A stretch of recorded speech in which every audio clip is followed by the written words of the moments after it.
El día que me acosté con otro hombre, Nacho estaba en casa montando una estantería del IKEA. Eso es lo primero que quiero decirte, porque si empiezo por ahí, no hay forma de maquillar nada. No me pilló en un momento de locura, no fue una noche de copas ni una situación ambigua. No. Fue una decisión consciente, premeditada. Y sí, mientras mi marido sudaba con un destornillador en el salón, yo me estaba quitando la ropa en un hotel barato con un compañero del instituto. No es algo de lo que me sienta orgullosa. Tampoco lo justifico. Pero creo que si vas a juzgarme, y lo harás, porque es inevitable, al menos déjame contarte cómo llegué hasta ahí. Porque esta historia no va de un polvo fuera del matrimonio. Va de todo lo que pasa antes, durante y después. Y eso, créeme, es lo que más duele. Me llamo Laura, vivo en Zaragoza y soy profesora. Nacho y yo llevamos juntos 14 años, con una hija en común y una vida como tantas, ordenada, correcta, y cada vez más vacía. No fue que un día dejara de quererle, simplemente un día dejé de sentir. Y eso es peor, porque no sabes cuándo empezó a morirse lo que teníais. Solo notas que ya no está. Todo comenzó con el intercambio de alumnos con un instituto francés. Fue idea mía organizarlo. En parte, porque siempre me ha gustado mover cosas en el centro, en parte, porque necesitaba hacer algo que me sacase del modo automático. Y ahí apareció él, David. Profesor de francés. 34 años, un acento imposible, una sonrisa constante y ese tipo de mirada que parece que te escucha con el cuerpo entero. La primera vez que nos quedamos solos fue por casualidad. Se había retrasado el autobús con los alumnos y terminamos los dos en la sala de profesores con una botella de vino que alguien había traído del viaje. Hablamos en una mezcla de español, francés e inglés macarrónico. Nos reímos. Me hizo un cumplido que no sonaba como cumplido, y me di cuenta de que me ruboricé como si tuviera 20 años. A partir de ahí, empezamos a buscarnos. Que si tienes un momento, que si vamos a tomar algo con los profes, que si me ayudas con las fichas de gramática. Todo muy inocente al principio, pero cargado de intención. Y yo, no dije que no. No puse freno. Al contrario. Me dejé llevar por la idea estúpida de que no pasaba nada. Hasta que pasó. Fue durante la semana de despedida. Él se iba 2 días antes y propuso cenar tranquilos, sin adolescentes ruidosos. Acepté. No porque no supiera lo que iba a pasar, sino porque lo sabía. Me vestí sin pensar en Nacho. Apagué el móvil sin remordimientos.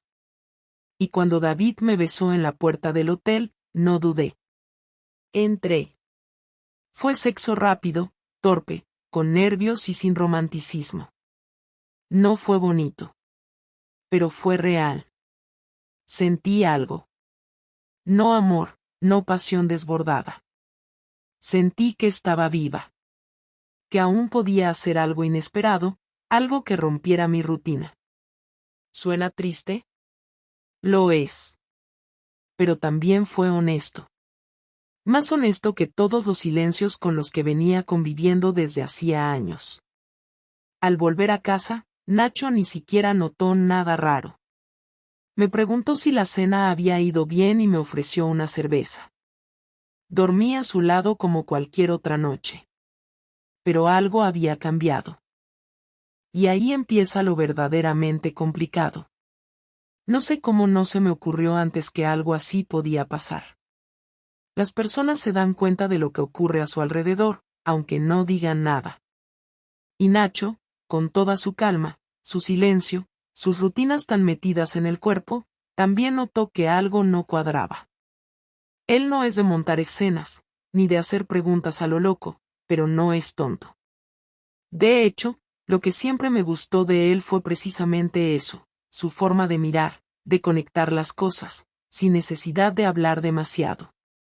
Ese fin de semana, el del famoso intercambio, fue distinto.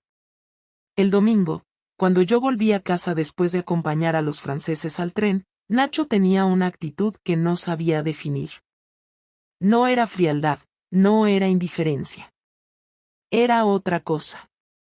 Me abrazó como siempre, pero tardó 2 segundos más en soltarme.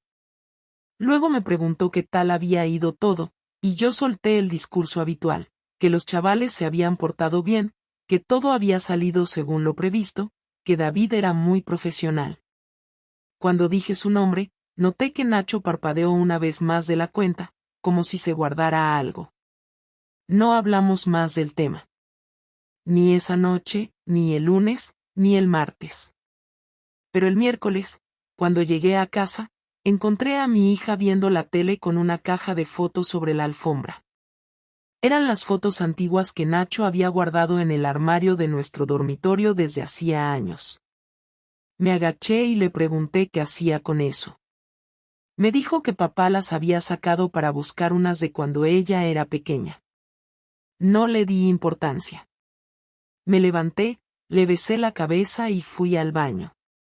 Cuando salí, Nacho estaba en la cocina, fregando algo que claramente no necesitaba ser fregado. Le dije que me había parecido raro lo de las fotos, y él respondió sin mirarme: quería ver cómo era tu cara antes de dejar de mirarme. Esa frase se me clavó como una astilla. Me quedé de pie, sin saber qué decir, porque no era una pregunta, no era una acusación directa. Era una forma muy suya de decir que sabía que algo no iba bien. Me acerqué, intenté tocarle el brazo, pero se apartó. Entonces lo supe. No sabía los detalles, no tenía pruebas, pero había conectado los puntos. Y lo peor no era que lo supiera. Lo peor era cómo se lo había callado. Cómo me lo dejaba caer sin levantar la voz, sin necesidad de gritarme ni insultarme. Nacho tenía una forma muy concreta de castigar, con distancia. Pasaron los días y el ambiente en casa se volvió espeso. No me preguntó nada más. No me pidió explicaciones. Pero empezó a actuar diferente. Cambió sus horarios, llegaba más tarde del trabajo, y a veces se iba a correr por las noches aunque nunca le había gustado el deporte. Un jueves, llegó y se metió en la ducha sin saludarme. Ni siquiera pasó por el salón, donde yo corregía exámenes como un autómata. Cuando salió, llevaba una ropa que yo no le había visto nunca. Una camisa azul clara que le quedaba demasiado bien. Me preguntó, con voz neutra, si me importaba que se tomara algo con unos del trabajo. Le dije que no, claro. ¿Qué iba a decir? Que se quedara en casa conmigo mientras yo fingía que todo seguía igual. Que se quedara a ver Netflix como si lo nuestro no estuviera roto. No dije nada. Solo asentí y fingí que no me dolía. A la 1 de la madrugada escuché la puerta. Me hice la dormida. Él se acostó sin tocarme, sin darme las buenas noches. Y en ese momento supe que me lo estaba devolviendo. No con otra mujer, todavía, pero sí con ese desprecio que pesa más que una infidelidad. Al día siguiente no me miró durante el desayuno.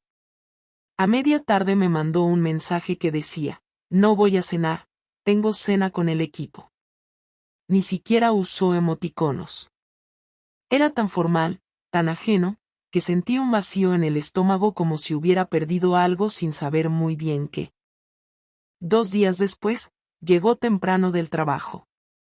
Me sorprendió. Pensé que íbamos a tener esa conversación pendiente. Pero no. Se encerró en el despacho y salió al rato con una carpeta. Me pidió que nos sentáramos en la cocina. Lo hizo sin alterarse, sin dramatismo. Me dijo que había pedido una excedencia de 2 semanas para resolver algunos asuntos personales. Pensé que era por nosotros, que quería arreglar las cosas.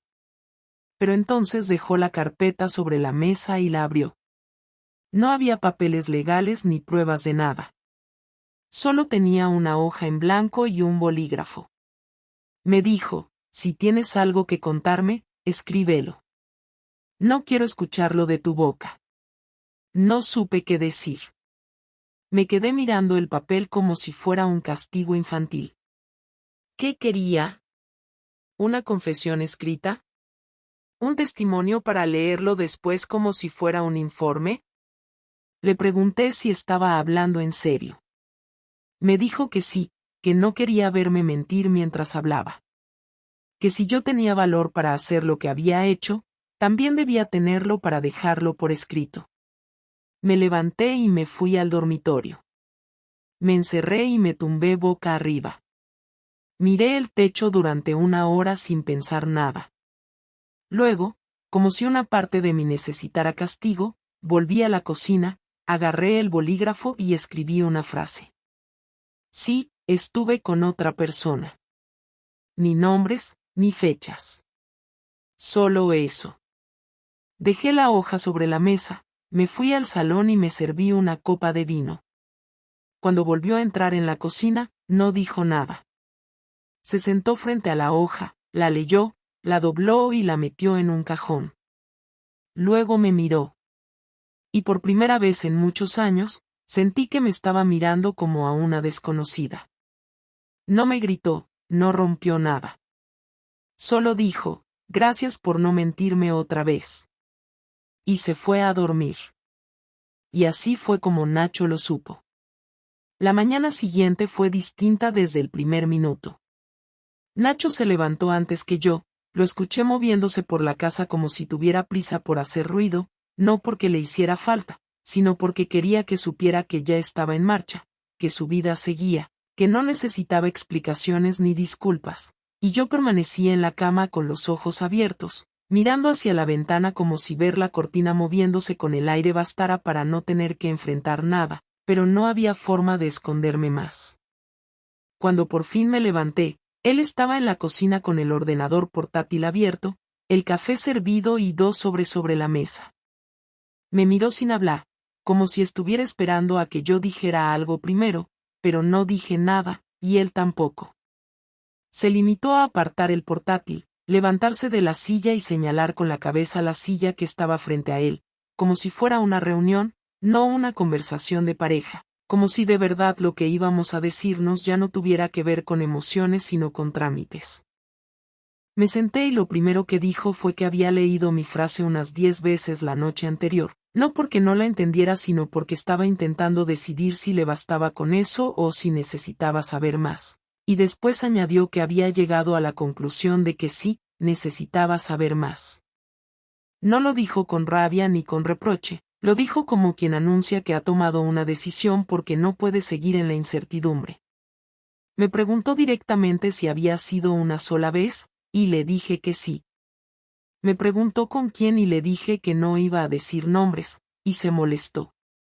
Me dijo que tenía derecho a saber con quién había compartido cama su mujer mientras él estaba en casa haciendo la compra o doblando la ropa, y que no podía pretender que eso no importara. Me defendí diciendo que no era alguien cercano, que no era nadie de nuestro entorno íntimo, pero eso no le sirvió. Me volvió a preguntar si era alguien del trabajo y, cuando no respondí, lo supo. Me miró como si en ese momento confirmara lo que ya sospechaba desde hacía días. Dijo que ya lo había intuido por la forma en que mencionaba al otro profesor, por el tipo de sonrisas que ponía cuando hablaba de ese intercambio, por el interés repentino en organizar cosas fuera del horario habitual. Me preguntó si había sentimientos, y me quedé callada. En ese momento, Nacho se levantó y empezó a caminar por la cocina como si necesitara moverse para no gritar. Dijo que lo que más le dolía no era que me hubiera acostado con otro hombre, porque al final eso puede pasarle a cualquiera. Lo que le dolía de verdad era haber estado compartiendo casa y cama con alguien que le mentía a la cara cada día, que lo abrazaba sabiendo que tenía la cabeza en otro sitio, que dormía a su lado después de haber estado con otro. Dijo que eso era lo que no podía perdonar. Me preguntó si lo hubiera seguido viendo si él no lo descubría, si lo de la hoja con la frase no hubiera pasado, y le dije que no lo sabía. Me pidió que fuera honesta. Le dije que probablemente sí, que si no se hubiese notado tanto, si él no hubiese hecho esa pregunta tan directa, quizás no lo habría frenado, porque una parte de mí necesitaba seguir sintiéndose viva, y él se echó a reír, pero no fue una risa real, fue una mezcla entre burla y agotamiento. Me dijo que había pensado en vengarse, que incluso había considerado acostarse con alguien solo para que yo supiera lo que se sentía, pero que luego se dio cuenta de que no le saldría natural, porque él nunca había funcionado así, que su forma de castigar era distinta, más lenta, más silenciosa, y que quizás esa era parte del problema. Me dijo que no sabía si quería seguir conmigo, pero que si decidía quedarse, no iba a ser para vivir como si nada hubiera pasado. Que si me quedaba en esta casa, tendría que saber que la confianza estaba rota y que no pensara que bastaba con pedir perdón y volver a la rutina. Me preguntó si yo realmente quería seguir en este matrimonio. Tardé unos segundos en contestar. Le dije que no estaba segura. Que había querido, durante un tiempo, pero que últimamente lo único que me ataba era la costumbre, el miedo a romper algo que habíamos construido durante años. Le dije que ya no sabía si lo quería como antes, que no era culpa suya, que él no había hecho nada mal, pero que había cosas que ya no sentía. Esa parte fue la más dura. Ver su cara cuando le dije que no sabía si lo seguía queriendo como antes. Ver cómo se le caía la mirada sin necesidad de soltar una lágrima, porque él nunca llora, pero yo sabía que por dentro se estaba rompiendo. Me dijo que entonces no había más que hablar.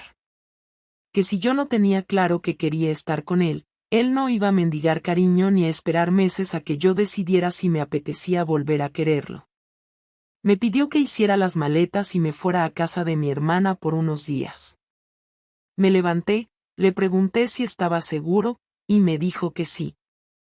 Que necesitaba estar solo. Que necesitaba respirar. Y así terminó esa conversación. Sin gritos, sin platos rotos, sin insultos. Pero con una frialdad que dolía más que cualquier bofetada. Me fui al dormitorio, empecé a meter cosas en una maleta pequeña sin saber bien qué llevarme. No sabía cuánto tiempo estaría afuera. Mientras lo hacía, escuché cómo ponía música en el salón, algo que nunca hace a volumen alto. Supongo que necesitaba ruido para no pensar. Me fui sin despedirme de mi hija, que dormía la siesta en su cuarto. Le dejé un mensaje en el móvil diciendo que tenía que salir unos días, que papá ya le explicaría algo si preguntaba.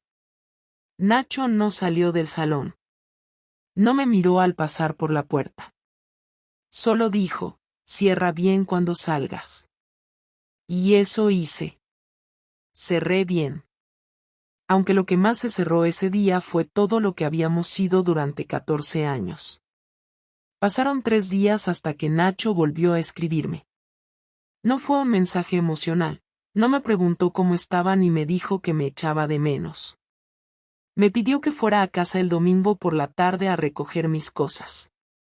Dijo que no quería tener que ver mi ropa colgada en los armarios ni mis libros apilados en la estantería del salón. Me dijo que había comenzado a desmontar parte del dormitorio, que había metido mis cosas en bolsas negras y que no iba a tirarlas por respeto a nuestra hija. El mensaje era frío, medido y final. No le respondí de inmediato. Esperé unas horas, como si eso pudiera cambiar el contenido. Pero no cambió. Así que fui.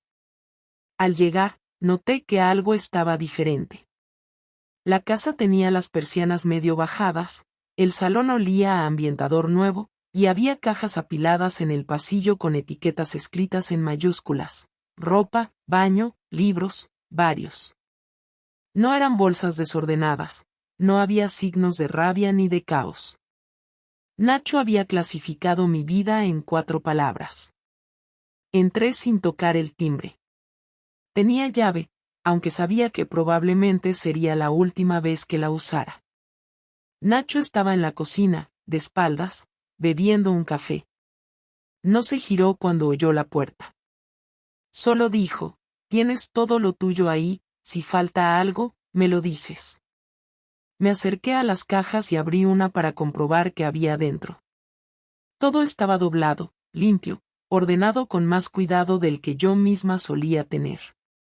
En ese momento me di cuenta de que había estado conviviendo con un hombre que, incluso después de todo, no había perdido el sentido de lo práctico. Le pregunté si podía sentarme un momento. Asintió sin decir nada más. Me senté en el sofá, el mismo donde habíamos visto tantas películas con nuestra hija dormida entre nosotros. Le pregunté si había tomado alguna decisión. Me miró por fin, no con odio, sino con una calma tan absoluta que daba miedo. Me dijo que ya había hablado con un abogado. Que había pedido asesoramiento para una separación formal. Que no iba a pelear por la custodia de nuestra hija porque ella ya tenía edad para decidir, pero que quería dejar claro por escrito que yo era la que me había ido. Me explicó que, por si llegábamos a necesitarlo en el futuro, había redactado una especie de acuerdo privado donde constaba la cronología de los hechos, mi confesión escrita, y una nota suya con su versión. Todo muy limpio, muy aséptico. Le pregunté si de verdad pensaba ir por lo legal tan rápido. Me dijo que sí, que no quería arrastrar esto durante meses, que no pensaba suplicar por algo que yo misma había dejado de valorar. Le pregunté si ya se lo había contado a alguien. Me dijo que no iba a hacerlo. Que no necesitaba quedar como víctima. Que prefería que cada uno siguiera su vida sin espectáculo. Luego hizo una pausa y añadió algo que no esperaba, pero he hecho algo más. Lo miré sin saber a qué se refería. Me dijo que había cancelado las cuentas compartidas. Que había sacado todo el dinero de la cuenta conjunta y lo había dividido por la mitad exacta, con un ingreso directo a mi cuenta individual. Me explicó que no quería que yo pensara que me iba a quedar con más de lo que me correspondía, pero tampoco iba a seguir compartiendo finanzas con alguien que ya no era parte de su vida. Me dijo que también había hablado con la directora del colegio de nuestra hija para dejar constancia de que cualquier reunión, actividad o decisión futura sería consultada con él directamente. Que no quería depender de que yo se lo contara. Añadió que había pedido que borraran mi número del grupo de padres del curso. No era una gran cosa, pero el gesto me dejó helada. Era como si me estuviera quitando del medio con precisión, sin levantar la voz, sin hacer drama, simplemente desapareciéndome de todas las partes donde antes era normal que yo estuviera. Le pregunté si todo eso le parecía justo. Me dijo que no se trataba de justicia, sino de orden. Que él necesitaba volver a tener el control sobre su vida y que para eso yo no podía estar en medio. Que podía verme con nuestra hija cuando quisiera, que no me iba a poner trabas, pero que a partir de ahora íbamos a ser dos adultos resolviendo una situación con la misma frialdad con la que yo había resuelto meterme en una habitación de hotel con otro hombre. No lo dijo con sarcasmo ni con reproche. Lo dijo como si estuviera leyendo un informe. No supe qué contestar. Me levanté, fui al baño a buscar unas cosas que había olvidado.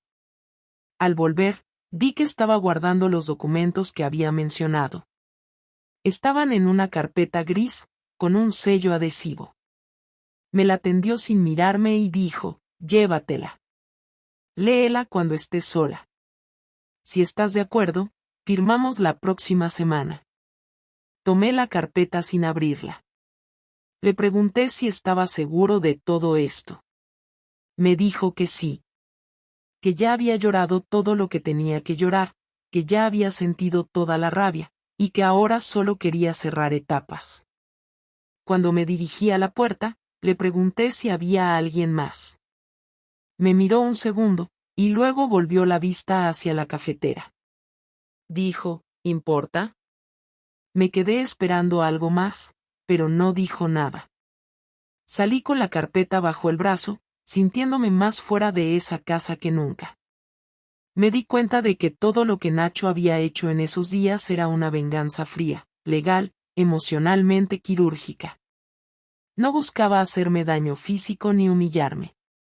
Solo quería asegurarse de que cada rincón que yo había ocupado quedara desinfectado, vacío, listo para que alguien más lo usara algún día. Me senté en el coche, puse la carpeta en el asiento del copiloto y la miré como si fuera una bomba de relojería. No la abrí. No esa noche. Esa noche solo conduje en silencio, con una sensación de derrota que no se parecía a nada que hubiera sentido antes. Pasaron 5 días sin ningún tipo de contacto. Ni un mensaje, ni una llamada, ni una mínima señal de Nacho, ni siquiera un aviso relacionado con nuestra hija. No preguntó dónde estaba, ni cómo me sentía, y yo tampoco tuve el valor de escribirle. Me quedé en el piso de mi hermana, compartiendo silencio con las paredes mientras fingía delante de mi hija que solo necesitaba tiempo para pensar. Por las mañanas me despertaba temprano, aunque no tenía nada que hacer. Me duchaba sin ganas, desayunaba sin hambre y me pasaba horas mirando el portátil con la carpeta gris a un lado, sin abrirla. Sabía que el momento llegaría, pero necesitaba más tiempo, como si retrasarlo pudiera cambiar el contenido de esos papeles. El jueves por la tarde recibí un mensaje de Nacho. Era directo: tenemos que hablar. Mañana a las 7. Si puedes, ven a casa. Si no, lo hacemos en otro sitio. No quiero dejarlo en mensajes. Le respondí que sí. No sabía qué iba a decir ni qué quería escuchar de mí, pero no tenía otra opción.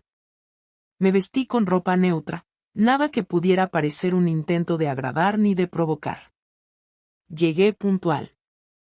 Nacho abrió la puerta, me hizo pasar sin decir una palabra y caminó hasta el salón. Yo lo seguí, sin saber dónde colocar las manos ni los ojos. Nos sentamos en extremos opuestos del sofá. Durante unos segundos solo se escuchó el sonido del reloj de la cocina. Nacho me miró y fue directo al grano. Me dijo que no iba a extenderse en reproches, que ya había dicho todo lo que necesitaba decir la última vez. Me explicó que no buscaba reconciliaciones forzadas ni acuerdos por pena. Quería que habláramos con claridad sobre qué íbamos a hacer a partir de ahora. Me preguntó si había leído los papeles. Le dije que no. No tenía sentido mentirle a estas alturas. Se cruzó de brazos, respiró hondo y dijo que le daba igual si los leía ahora o después, pero que necesitaba saber qué quería yo. No qué sentía, no qué dudaba, sino qué decisión tenía en mente. Tardé en responder. No porque no supiera qué decir, sino porque tenía miedo de que cualquier cosa que saliera de mi boca solo empeorara la situación. Finalmente hablé. Le dije que no estaba segura de nada. Que no sabía si quería seguir con él o no, pero que tampoco estaba segura de querer terminar definitivamente. Que la culpa me pesaba, pero que no era suficiente para decidir. Él me interrumpió ahí. Me dijo que no me estaba pidiendo que hiciera penitencia ni que esperara su perdón. Me estaba dando la oportunidad de decir si quería luchar por este matrimonio o dejarlo atrás sin más vueltas. Me dijo que lo que no iba a soportar era estar en medio, en ese limbo emocional donde uno espera mientras el otro decide si le queda algo de amor. Me levanté y empecé a caminar por la sala, intentando ordenar mis ideas. Le dije que todo se me había ido de las manos, que no había planeado nada de esto, que nunca imaginé que una situación así pudiera destruir tantos años en tan poco tiempo.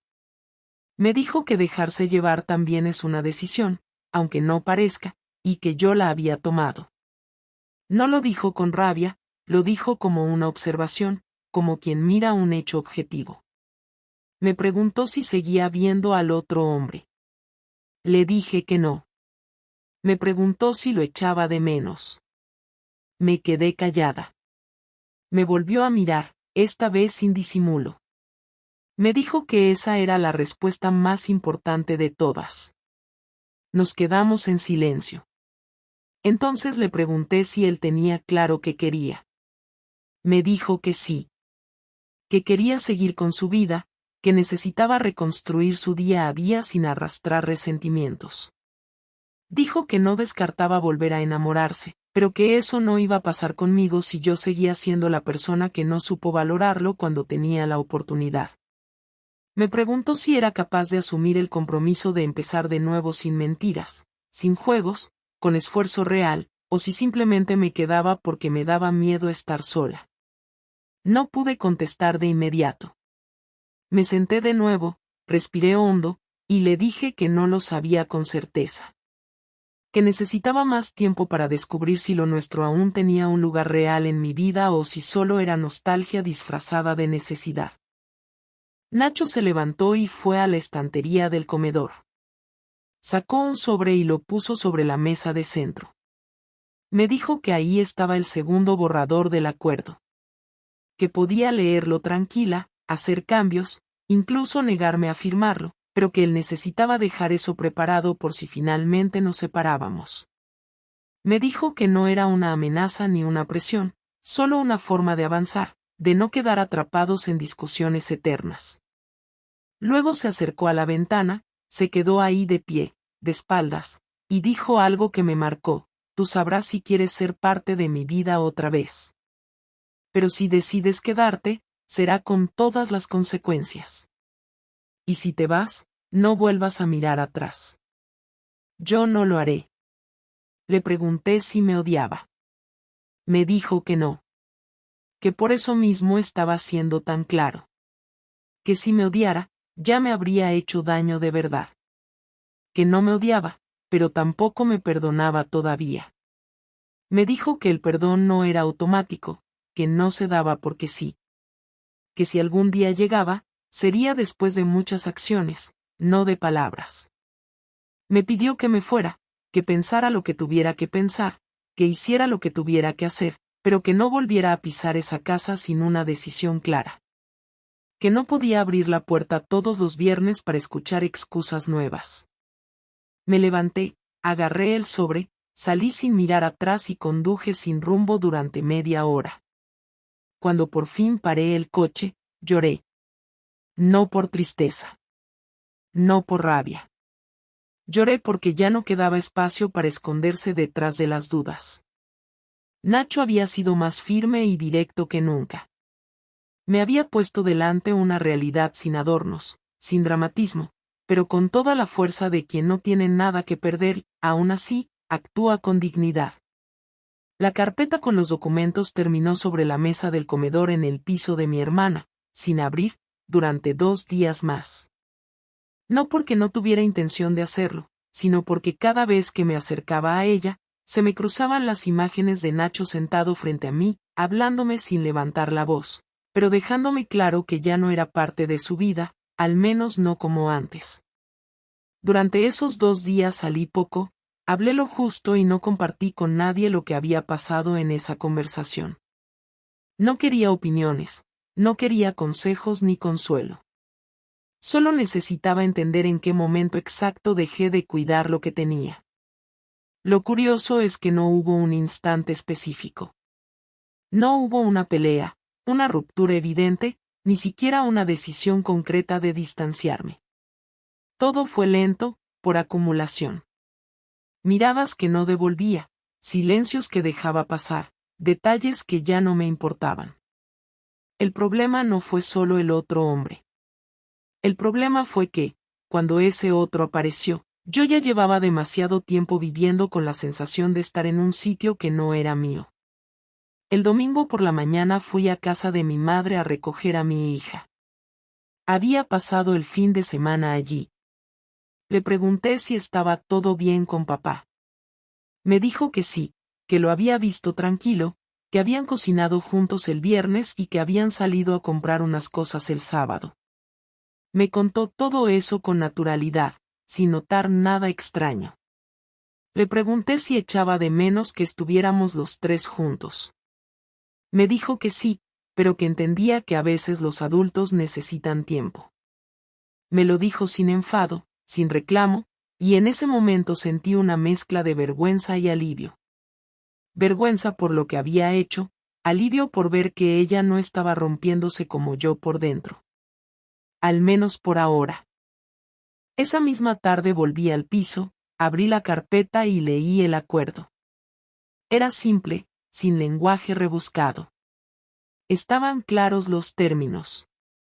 Separación de bienes, custodia compartida, régimen de visitas abierto según coordinación directa entre nosotros. Ni una sola línea innecesaria. Solo lo justo para poner orden. Lo leí 2 veces. No había nada ofensivo, nada humillante. Nacho había sido justo hasta en eso. No buscaba castigarme legalmente. Solo dejar constancia de que lo nuestro había cambiado de forma definitiva. Cuando terminé de leerlo, lo dejé sobre la mesa y me preparé un café. No me hizo falta pensarlo más. Sabía cuál era la respuesta. No podía volver a esa casa como si no hubiera pasado nada. No podía pedirle a Nacho que olvidara ni pretender que íbamos a reconstruir algo que había estado fracturado desde hacía mucho tiempo, aunque no lo hubiéramos dicho en voz alta. Esa misma noche le escribí un mensaje corto. Le dije que estaba de acuerdo con todo. Que podíamos firmar cuando él quisiera. El martes a las 10 de la mañana nos encontramos en la oficina del abogado. Fue rápido, sin ceremonias. Firmamos los papeles, nos dimos la mano y salimos. Caminamos juntos hasta la esquina. Le pregunté si necesitaba que habláramos con nuestra hija los dos juntos. Me dijo que prefería hacerlo solo, que se lo iba a explicar con calma y sin dramatismo. Me pareció bien. Antes de irme, le pregunté si estaba bien. Me dijo que todavía no, pero que iba camino de estarlo. Le creí. Nos despedimos sin abrazos, sin frases de cierre, sin promesas de amistad futura. Esa noche, en el piso, volví a dormir sin interrupciones por primera vez en semanas. No porque estuviera en paz, sino porque ya no tenía que decidir nada más. El proceso había terminado. Ahora solo quedaba adaptarse. Empecé a buscar otro piso cerca del colegio. No quería tener que depender de mi hermana mucho más. Conseguí que una compañera del instituto me ayudara con una inmobiliaria.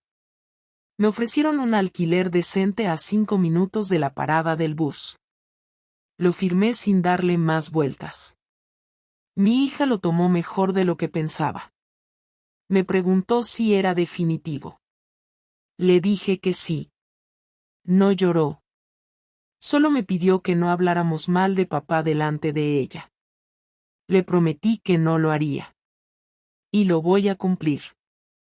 Durante los días siguientes intenté volver a una rutina. Fui a trabajar, corregí exámenes, hablé lo justo con los compañeros.